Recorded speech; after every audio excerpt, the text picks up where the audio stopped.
Itu kalau saya regulator, udah gue tangkap tuh. Kalau emang itu akan jadi gede, kenapa nggak lo jual mobil dan rumah lo masukin semua duit lo di situ? Sementara bandar posisinya adalah gimana caranya gue jatuhin ini saham, kemudian gue ambil di bawah, habis itu gue pom-pom lagi, habis itu begitu naik, terus gue jual lagi. Jadi cari profit kan. Tapi kenapa kemudian kalau memang itu hal yang melanggar aturan di kita masih kurang kuat untuk law enforcement, yaitu fenomena Gunung Kawi. Nah, ini juga ya katanya terinspirasi dari situ bisa.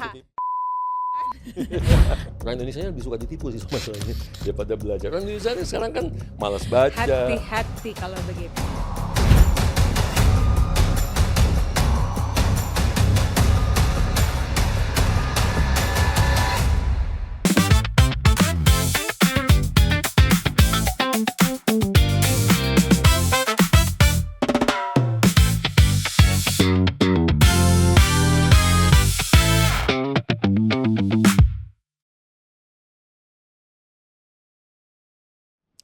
Bongkar isu kasih solusi episode kali ini mau ngomongin soal keuangan, investasi, pokoknya segala sesuatu yang harapannya berlipat ganda. Ya nggak sih? Tapi di Casa Amare hari ini sudah ada yang mungkin lebih expert kali ya bilangnya kayak gitu. Ya nggak? Lebih expert bener nggak? Kompak. Iya. Dan sebenarnya bisa dibilang dia ini adalah seorang perencana keuangan ya. Dan saat ini menjabat sebagai President and Chairman dari International Association of Registered Financial Consultant di Indonesia yang udah nggak asing lagi. Dan beliau ini sebenarnya adalah salah satu, kalau orang sekarang bilang, anak bangsa yang lama di luar negeri terus mau balik ke Indonesia. Why? Karena dia itu lulusan dari Loyola Marymount University LA dan juga waktu itu ngambil MBA-nya di Woodbury University LA. Benar ya? Benar Pak? Betul. Langsung aja ada Mas Aidil Akbar. Hai. Tepuk tangan. How are you, Mas? I'm good. How are you? Good. Good to see you again. Yes. Nice. After Finally. lama ya? Lumayan. Lumayan. Sehat? Masih sibuk merencanakan keuangan-keuangan setiap orang dan rumah tangga? Atau sekarang sudah ke corporate dan klien-klien yang lebih besar? Well, dua-duanya sih sebenarnya sih. Dua-duanya. Jadi kalau ngomongin backgroundku kan memang backgroundnya financial planning. Tapi dalam perjalanan karir juga ada juga sih gitu. Jadi ada beberapa klien yang punya bisnis. Terus kemudian ada beberapa yang minta tolong, gue mau beli perusahaan ini dong, gue mau beli perusahaan itu dong. Akhirnya udah mau nggak mau kan rezeki ya, nggak boleh tolak kan. Ya udah kita bantuin. Gitu. Jadi sebenarnya ngerjain corporate finance juga. Gitu. Okay. M&A ngerjain juga. Kita back to sejarah. 2001 pulang ke Indonesia. 2020 pulang. 2020 pulang ke Indonesia untuk kemudian di sini membuka usaha sendiri, menjadi penasehat keuangan, atau memang sebenarnya itu adalah salah satu pekerjaan yang sudah dilakukan selama di sana? Di sana jadi financial planner. Jadi aku financial planner tuh dari tahun 95 pertama kali sebenarnya sih. Ketahuan banget tuanya gue ya. 95, tapi masuk tapi masih part time ya. Yang full time-nya 97 waktu itu nggak apa-apa nyebut merek ya, boleh ya? Boleh. Siapa tahu dia mau sponsorin kita episode selanjutnya. Agak jauh sih ya di Amerika. Di Amex, American Express Financial Advisor itu tahun 97 sampai tahun 2000. Pulang tahun 2000. Pulang sebenarnya nggak niat pulang, agak sedikit diancam karena waktu itu di sana udah basic itu udah settle, udah mau beli rumah. Nah itu salah satu turning point sih waktu pas aku bilang ke orang tua. Yang depan pantai itu bukan sih? Kok tahu sih ya? Oke, lanjut. Jadi waktu itu kan lagi booming kan saham.com ya. Yes. Aku sempat cuan banyak tuh di saham Amazon sama saham Yahoo zaman dulu ya. Ada yang tahu Yahoo nggak? Tahu Yahoo. Anak sekarang kan taunya Google ya. Sebelum ada Google dulu Yahoo. Nah jadi saham Yahoo sama saham Amazon sempat cuan banyak. Nah itu terus dijadiin sama saham Telkom. Nggak apa-apa yang nyebut ya. Ntar gue marahin. Jadi waktu pas Krismon 98, kan gini, kalau main saham tuh kan ada dua posisi ya. Long itu kita beli harga murah, berharap harganya bakal naik. Short itu kita berharap harganya akan turun. Ya. Jadi waktu aku tahu bahwa di Indonesia lagi Krismon, ini agak-agak sedikit berlawanan dengan ini ya idealisme cinta bangsa dan negara ya. Tapi nggak apa-apa, opportunity. Ya, jadi waktu tahu bahwa Indonesia lagi mau Krismon, waktu itu kepikiran, ada nggak ya saham Indonesia yang lagi diperdagangkan di Amerika gitu. Ternyata ada. Waktu itu baru Telkom ya. Baru Telkom tuh dual listing Indonesia sama di Amerika. Terus ya udah gue short Jadi saya nge-short lah saham Telkom. Lumayan bisa buat DP rumah di pinggir pantai tadi. Nah, begitu tahu bahwa udah mau beli rumah, langsung kan yang orang tua teriak-teriak kan aja tahu kalau udah beli rumah pasti nggak bakal pulang. Berarti itu NYX ya saat itu ya? Apanya? Saham Telkom berada pada saat itu Di New York, ya New York Stock Exchange, ya betul. Kan kalau di sana kan kita bisa dua posisi ya, bisa long, bisa short. Jadi nge-short lah kita. Jadi waktu itu aku menang 3 ya dari Amazon, kemudian Yahoo dan Telkom. 2 posisi long, 1 posisi short. Oke. Terus Dari pulang, situ, pulang, baru pulang. Nah, pulang itu kan karena tadi salah satunya diancam akan dihapus dari kartu keluarga. Berat ya kali ini perbincangannya. Jadi pas pulang, nggak niat pulang karena apartemen masih ada, roommate masih di sana, bahkan mobil masih ditinggalin. Aku juga dulu terbang ya, punya license pilot, jadi perlengkapan buat terbang segala macam itu masih ditinggal, literally tinggal sana. Pulang itu bawa 5 koper sama 6 kardus. Bawa 11 apa ya, 11 kalau nggak salah, 11 item dengan janji. Waktu itu nyokap bilang, ya udah kalau kamu pulangnya dulu, lihat kondisi, kalau nggak betah balik lagi. Ternyata itu a trap gitu ya, membuat gua harus betah di Indonesia gitu. Jadi waktu itu kan pulang gini, mau pulang mau ngapain, kerjaan apa di Indonesia gitu. Nah kebetulan papaku dulu ex di perusahaan minyak gitu ya. Terus dia bilang, udah cobain aja dulu masuk perusahaan minyak, masih ada teman-teman papa lah, nepotisme ya gitu. Terus balik lagi di sana kan, gila nih gua udah S2, udah punya karir, ngapain sih pakai KTBLC gitu. Padahal dapat KTBLC, cuma nggak dipakai waktu itu. Datang ke salah satu ex-menteri dikasih KTBLC, terus berat ya. Terus enggak, ngapain gua pakai, padahal kalau mau dipakai waktu itu bisa masuk ke dana reksa ya. Cuma waktu itu mikir-mikir, jadi nggak diambil opportunity itu? Enggak, dan agak nyesel. Kenapa enggak? Kenapa enggak gua ambil waktu itu? Nah, anyway, jadi itulah kisahnya. Habis itu pulang ya, terus berlanjut sampai sekarang. Oke, nah sekarang seorang Aidil Akbal dikenal sebagai financial planner. Ini kan biasanya ngurusin cash flow, dana darurat gitu terus ya. Banyak orang bilang kayaknya financial planner tuh sukanya bermain aman gitu ya.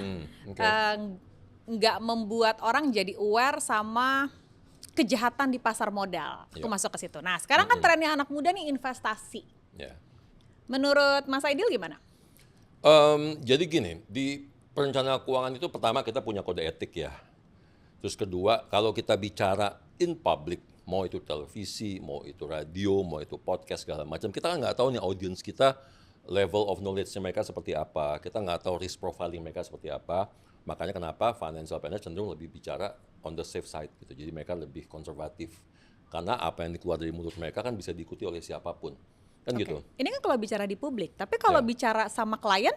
Oh, sama klien beda. Kalau sama klien tergantung dari risk profilingnya dia. Bahkan kita ngajarin klien untuk ngambil resiko lebih tinggi gitu ya, as long as itu sesuai dengan time durationnya yang mereka mau investasi gitu. Jadi kalau sama klien sih beda, cuma memang tetaplah gini, kalau aku ini kan secara risk profiling super agresif ya, bisa dibilang super agresif.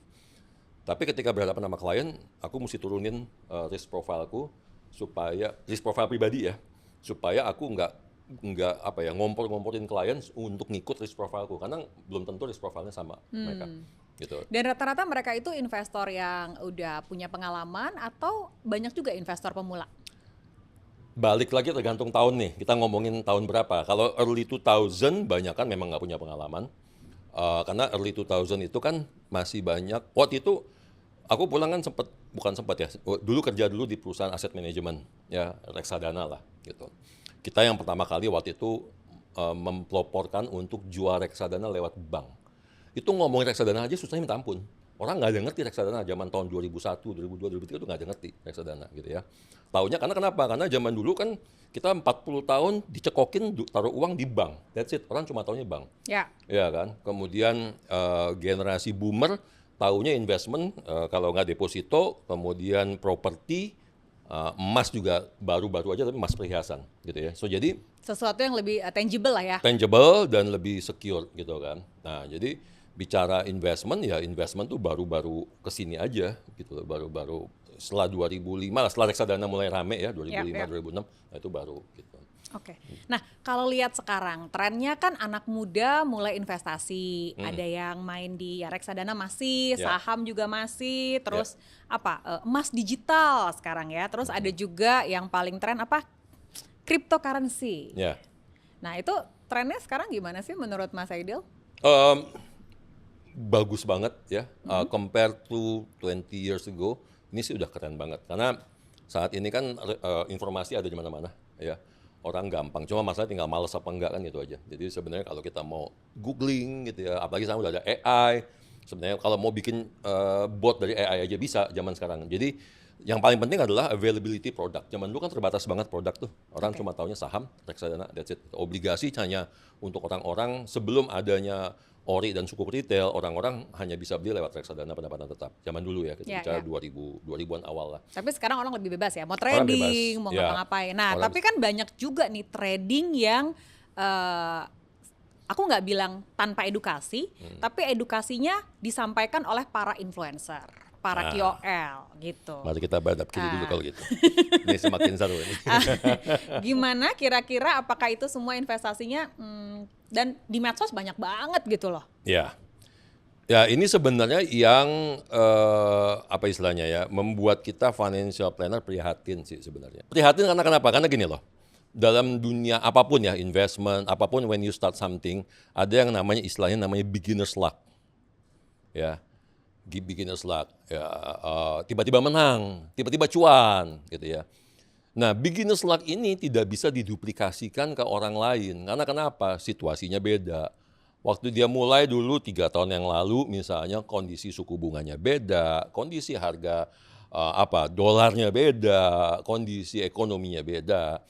Jadi nggak mungkin tidak mungkin sebuah pengalaman diduplikasi dan dikatakan ke orang lain bahwa lo pasti akan bisa lo ngikutin kayak gue. Enggak, itu nggak bisa. Karena situasinya beda.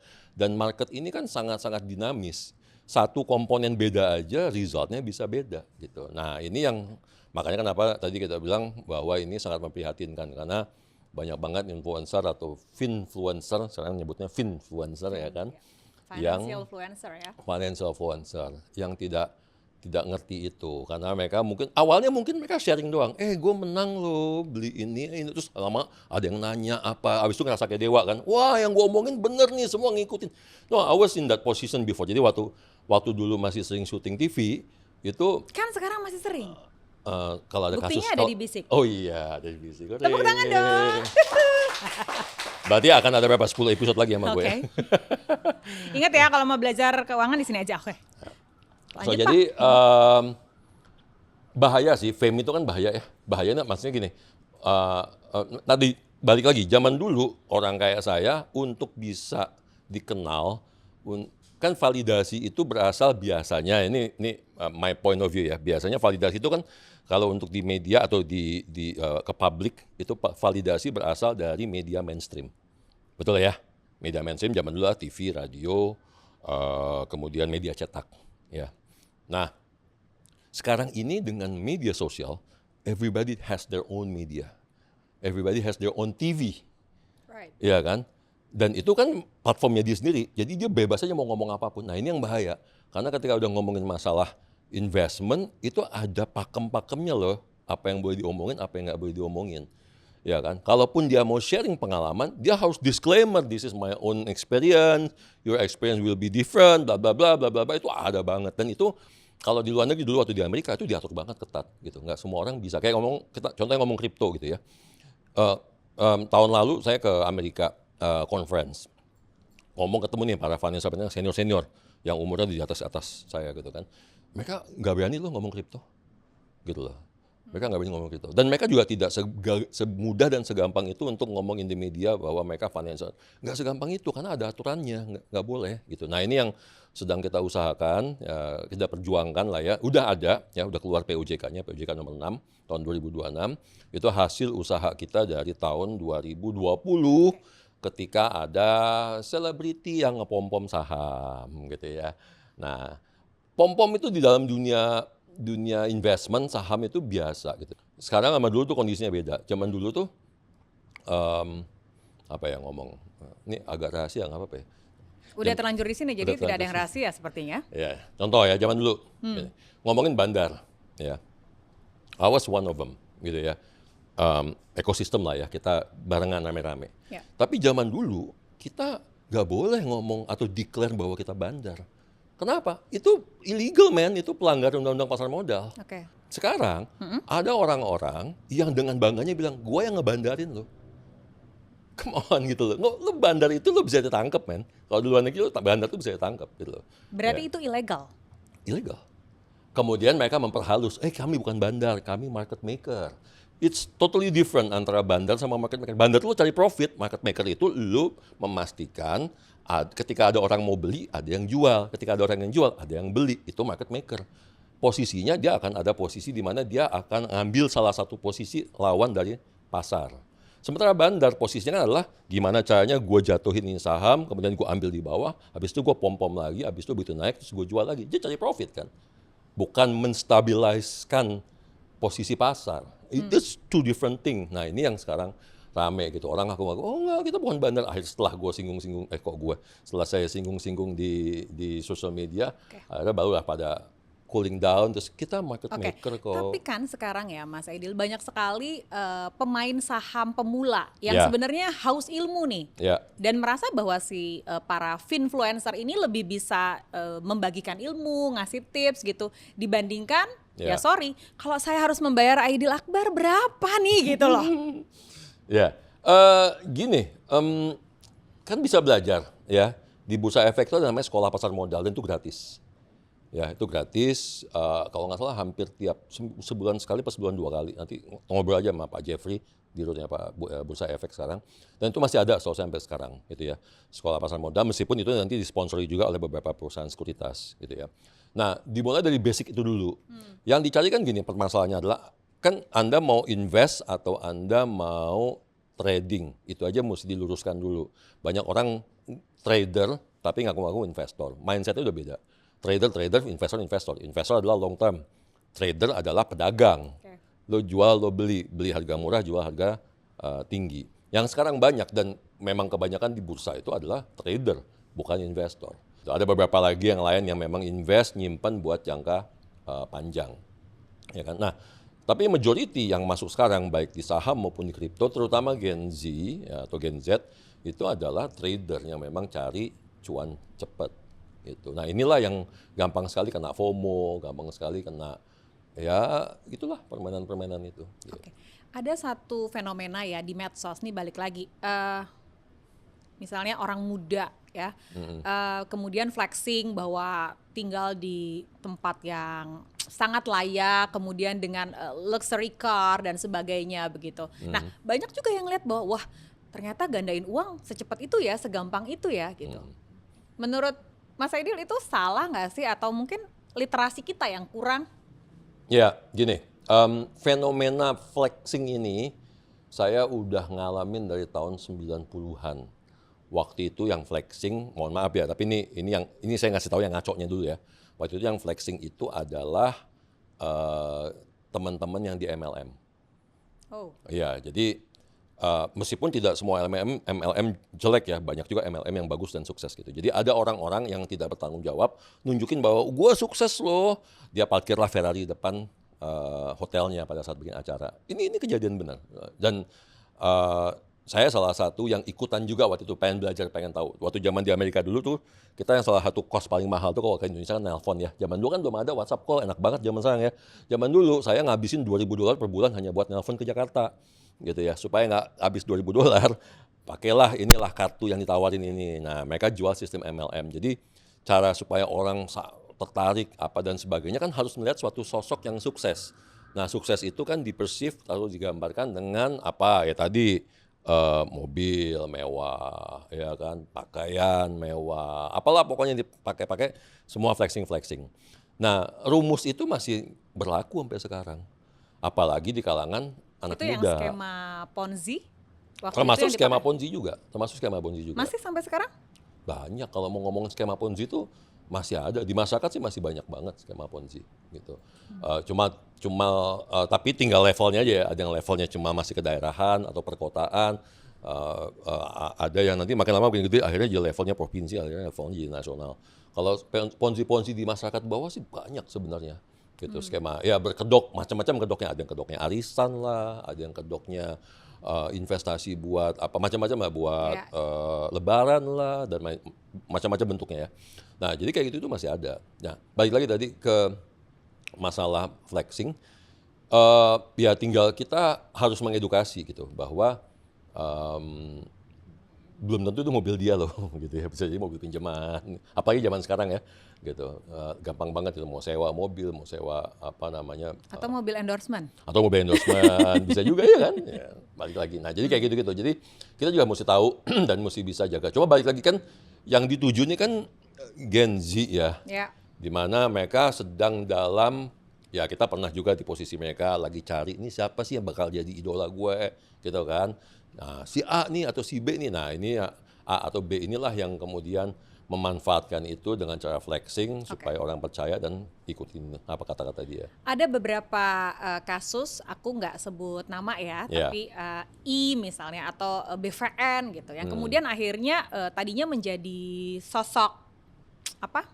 Inspiratif buat yang lagi main di pasar saham atau Ya. investasi atau cryptocurrency, dan kemudian sekarang terjerat dalam sebuah cerita yang berkaitan dengan kriminalitas. Ya. Gimana caranya biar kita bisa ngebedain bahwa oh kayaknya ini apa investasi bodong atau bentuk yang belum jelas? Ya, jadi gini, nomor satu, ketika orang udah bicara masalah lu bakal dapat sekian banyak, sekian persen, sekian rupiah, sekian X, itu sudah bisa dikatakan majority, saya nggak bilang semua ya, karena memang ada satu dua yang bisa dapat segitu, tapi majority bisa dikatakan itu berpotensi untuk ya saya nggak nyebut scam, tapi berpotensi untuk nggak kejadian lah gitu ya. Nah itu nomor satu. Terus nomor dua, biasanya itu kan dilakukan di rame-rame, halayak umum, dikumpulin satu tempat, ya kan.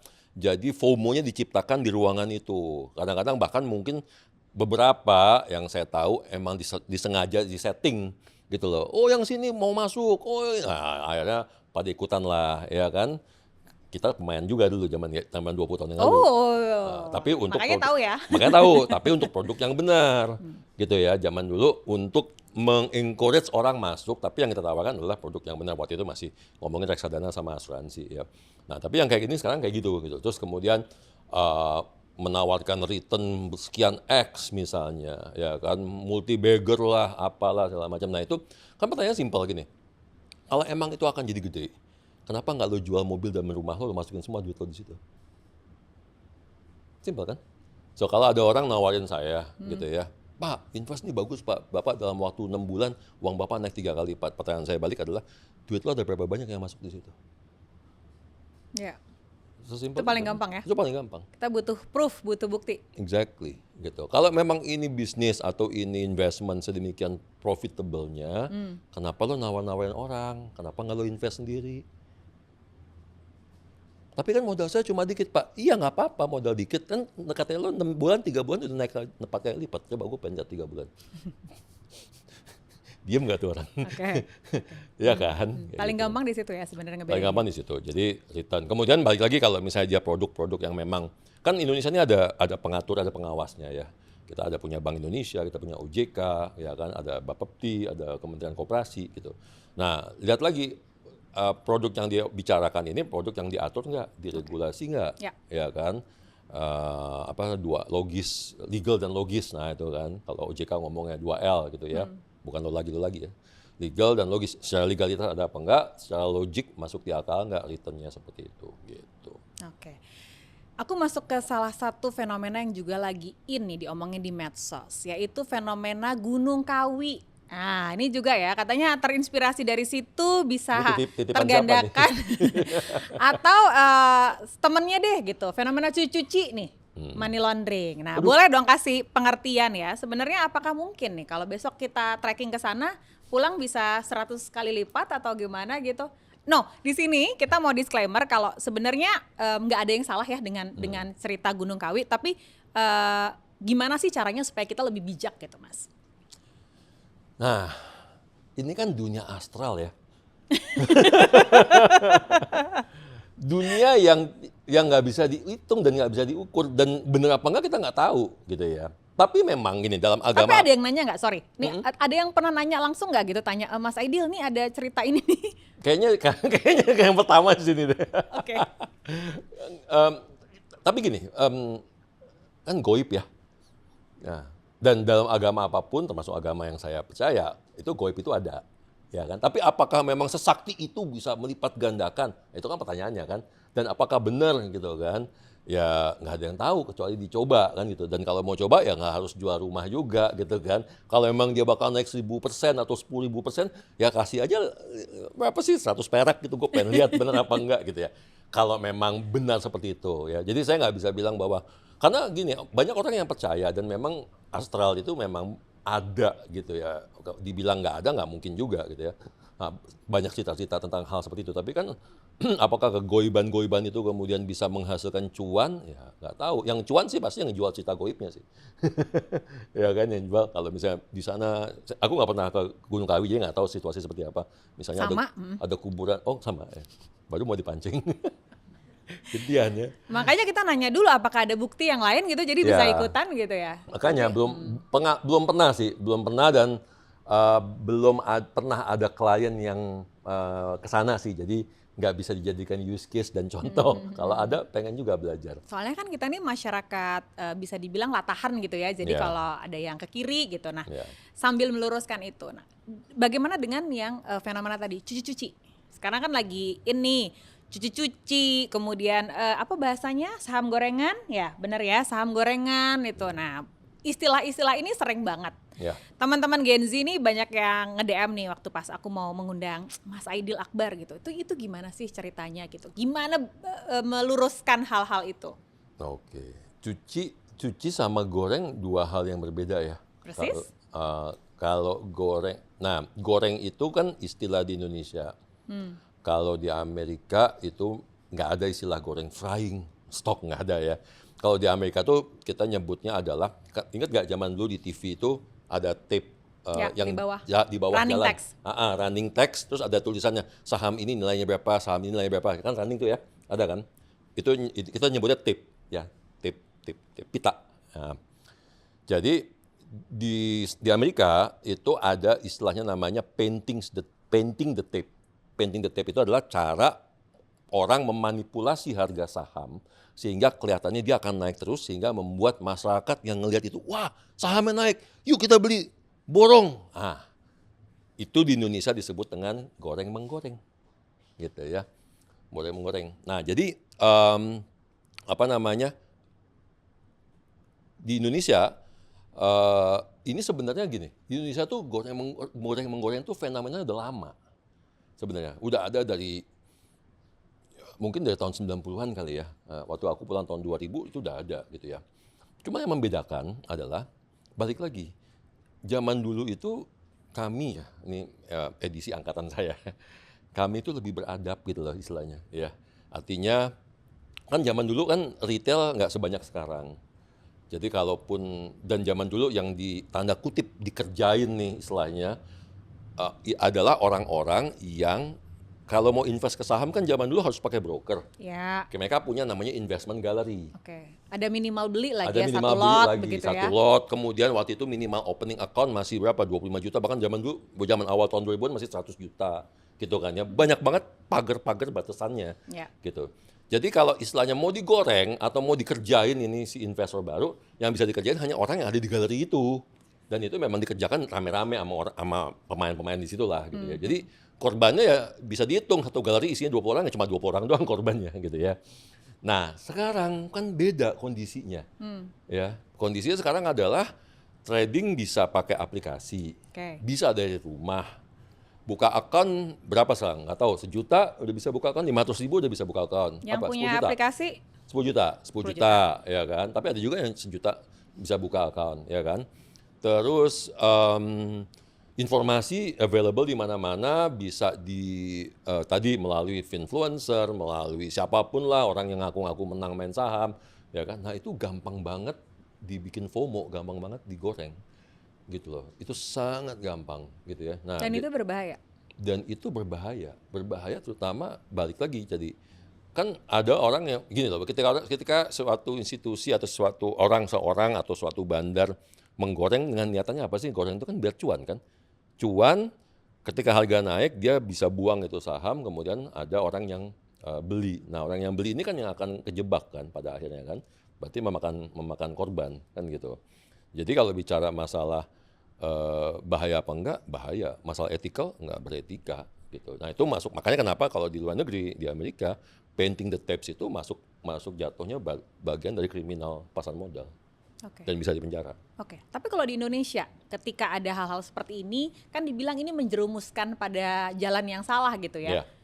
Oleh OJK dan instansi terkait kemudian diproses. Sebenarnya Bapak itu juga selalu menulis ya. Betul. Mana aplikasi yang resmi atau yang ilegal Iya, gitu ya. betul. Jadi sebenarnya gini, aturan udah ada, undang-undang udah ada, peraturan udah lama ada. Cuma kan tinggal masalah enforcement, penerapannya di lapangan, ya kan. Nah, pertanyaan kan, ini polisinya siapa nih polisinya, ya kan?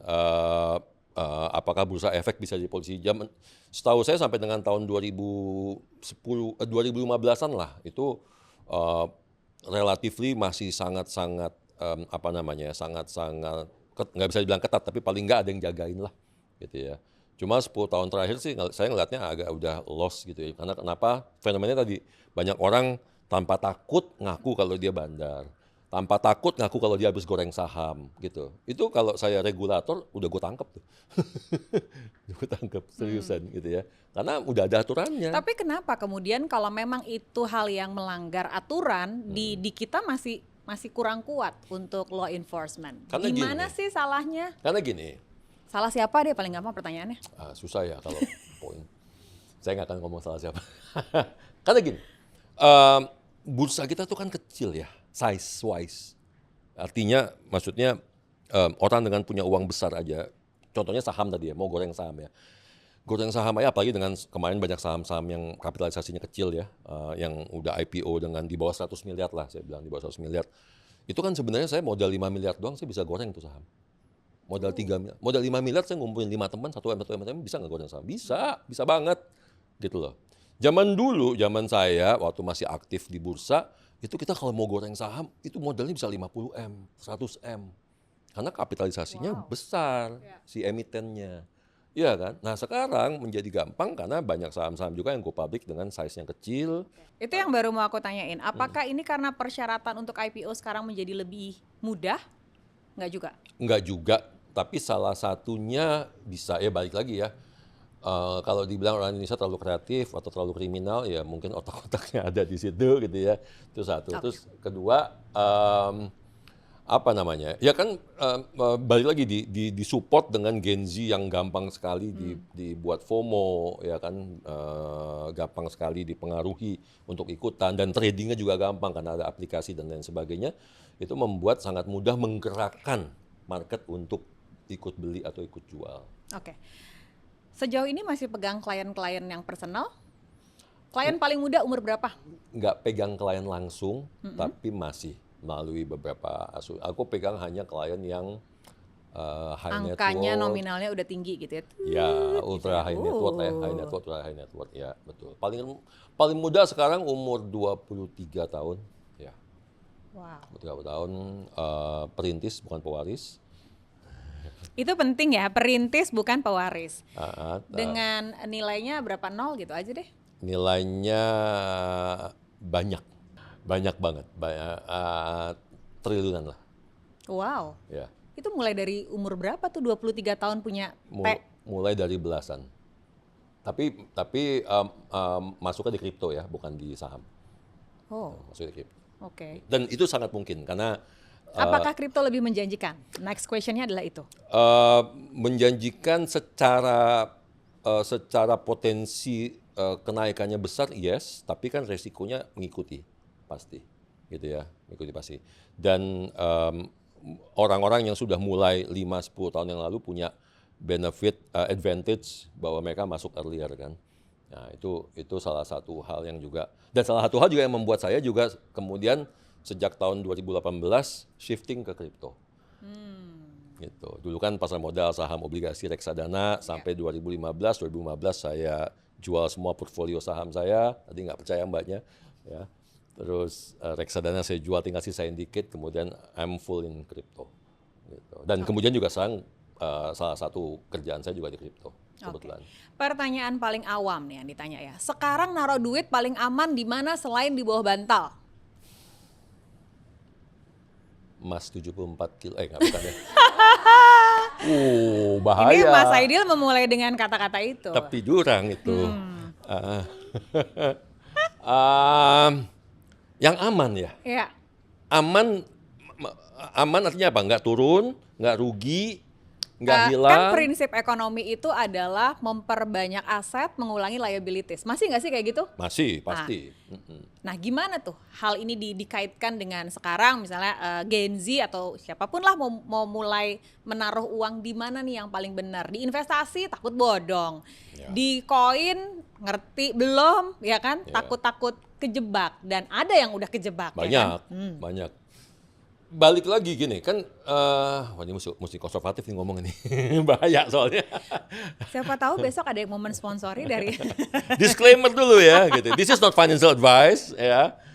Gini, balik lagi kan investment untuk berapa lama gitu ya. Kalau mau cuan cepet trading, carilah saham atau koin yang memang berfluktuasi. Karena fluktuasi itu adalah teman kita. Ya dong, kan gue pedagang. Kalau saya beli telur harganya 2.000 sekarang, besok dijual harga 3.500, cuan dong, ya 70%. Sama, saham juga, kemudian si kripto juga sama pendekatannya gitu ya. So, itu buat pedagang. Dan mainnya harus short. Artinya apa? Artinya masuk sekarang, besok harganya naik, dan tentuin mau naik berapa, ya kan? Naik 2%, 5%, 10%, 20%, jual. Karena habis itu dia bakal jatuh lagi. Nah, tapi kalau buat investment long term, nah itu beda gitu. Kalau investment balik lagi risk profile-nya apa sih? Kalau risk profile-nya konservatif, ya berarti dia masuk ke produk-produk konservatif.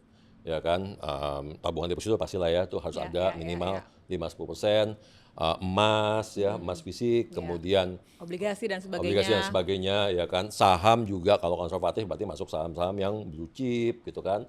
Nanti tinggal ngomong sektoralnya aja, mau sektoral yang mana gitu. Kalau kripto main yang pelan tapi pasti iya, gitu betul. ya. Ikutin siklus aja. Bitcoin ada siklusnya, ikutin siklus seperti siklus Bitcoin aja. Ya.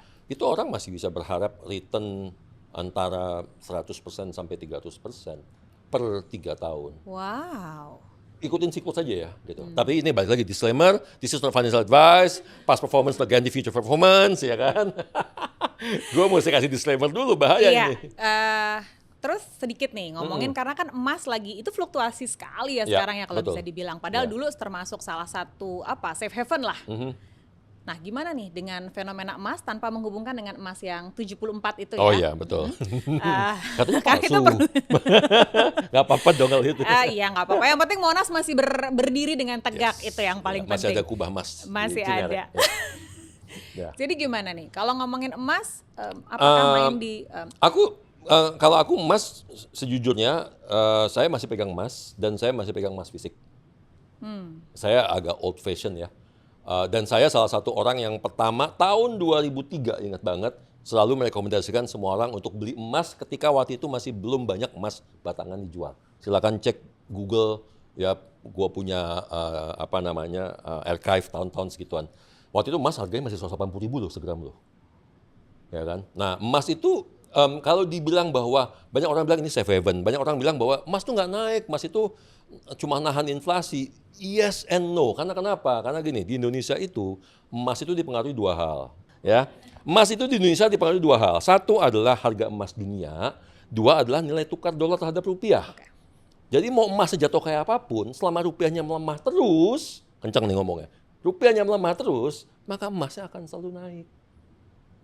Dia hanya akan turun jeblok kalau emasnya turun dan rupiahnya menguat, dolar melemah. Which is chance-nya kalau kita bikin 4 bagan itu chance-nya cuma 25% kan. Dua-duanya lemah kan gitu. Dan kita tahu sekali rupiah hampir selalu kalah lawan US dolar. Ya, itu panjang lagi tuh nanti satu episode. Tolong produser itu nanti satu ya episode kita kita bahas teruskan itu ya. Nanti produser saya udah ini durasi. Ya gitu. Jadi over long term gitu ya, itu masih bisa dipegang dan masih dipegang dan saya masih pegang, Mas. Oke. Gitu. Oke, ini cukup panjang nih kita ngomonginnya. Tapi balik lagi, aku tuh paling banyak dapat pertanyaan soal investasi. Ya, investasi gitu ya. Nah, data PPATK sampai Desember 2025 kalau tidak salah ya, kerugian akibat investasi bodong di Indonesia mencapai 8,2 T. Mungkin Ya, tips gini. teman-teman. Jadi gini, investasi bodong itu sudah ada dari sejak lama. Dan size-nya makin lama makin membesar.